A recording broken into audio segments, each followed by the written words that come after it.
ओशो कहते हैं, मेरे प्रिय आत्मन, एक सुबह अभी सूरज भी निकला नहीं था और एक मांझी नदी के किनारे पहुंच गया था। उसका पैर किसी चीज़ से टकरा गया। झुककर उसने देखा, पत्थरों से भरा हुआ एक झोला पड़ा था। उसने अपना जाल किनारे पर रख दिया। वह सुबह सूरज के उगने की प्रतीक्षा करने लगा। सूरज उग आए, वह अपना जाल फेंके और मछलियां पकड़े। वह जो झोला उसे पड़ा हुआ मिल गया था, जिसमें पत्थर थे, वह एक एक पत्थर निकालकर शांत नदी में फेंकने लगा। सुबह के सन्नाटे में उन पत्थरों के गिरने की छपाक की आवाज़ सुनता, फिर दूसरा पत्थर फेंकता। धीरे धीरे सुबह का सूरज निकला, रोशनी हुई। तब तक उसने झोले के सारे पत्थर फेंक दिए थे।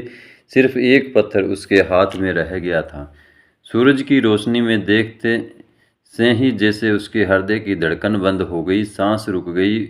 उसने जिन्हें पत्थर समझकर फेंक दिया था, वे हीरे जवाहरात थे, लेकिन अब तो अंतिम हाथ में बचा था टुकड़ा और वह पूरे झोले को फेंक चुका था।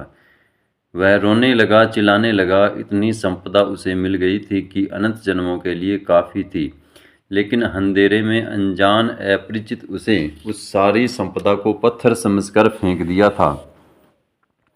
लेकिन फिर भी वह मछुआ सौभाग्यशाली था, क्योंकि अंतिम पत्थर फेंकने के पहले सूरज निकल आया था और उसे दिखाई पड़ गया था कि उसके हाथ में हीरा है। साधारणतः सभी लोग इतने सौभाग्यशाली नहीं होते।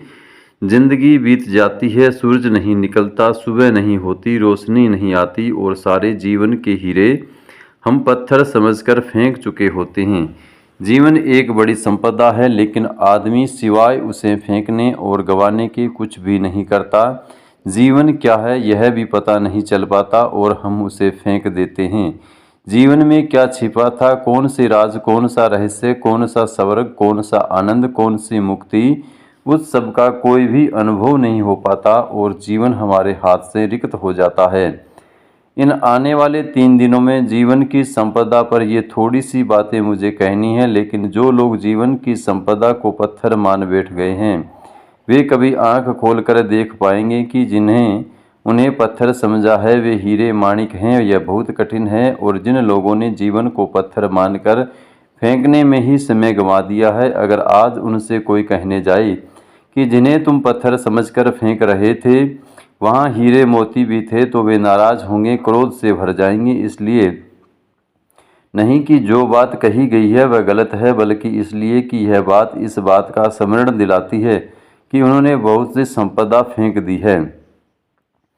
लेकिन चाहे हमने कितनी भी संपदा फेंक दी हो, अगर एक क्षण भी जीवन का शेष है, तो फिर भी हम कुछ बचा सकते हैं और कुछ जान सकते हैं और कुछ पा सकते हैं। जीवन की खोज में कभी भी इतनी देर नहीं होती कि कोई आदमी निराश होने का कारण पाए, लेकिन हमने यह मान ही लिया है अंधेरे में, अज्ञान में, कि जीवन में कुछ भी नहीं है सिवाय पत्थरों के। जो लोग ऐसा मान कर बैठ गए हैं, उन्होंने खोज के पहले ही हार स्वीकार कर ली है।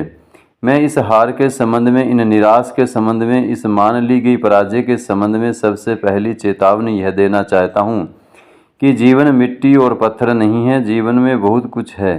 जीवन के मिट्टी पत्थर के बीच भी बहुत कुछ छिपा है, अगर खोजने वाली आंखें हो तो। जीवन से वह सीढ़ी भी निकलती है जो परमात्मा तक पहुँचती है। इस शरीर में भी जो देखने पर हड्डी, मांस और चमड़ी से ज़्यादा नहीं है, वह छिपा है जिसका हड्डी, मांस और चमड़ी से कोई भी संबंध नहीं है। इस साधारण भी सी देह में भी जो आज जन्मती है, कल मर जाती है और मिट्टी हो जाती है, उसका वास है जो अमृत है, जो कभी जन्मता नहीं और कभी समाप्त भी नहीं होता। रूप के भीतर अरूप छिपा है और दृश्य के भीतर अदृश्य का वास है, और मृत्यु के कुहासे अमृत की ज्योति छिपी हुई है। मृत्यु के धुएं में अमृत की लौ भी छिपी हुई है। वह फ्लेम, वह ज्योति भी छिपी हुई है जिसकी कोई मृत्यु नहीं है। ओशो, संभोग के समाधि की ओर, प्रवचन नंबर 2। वीडियो अच्छी लगी हो तो चैनल को लाइक, शेयर और सब्सक्राइब जरूर करें। धन्यवाद।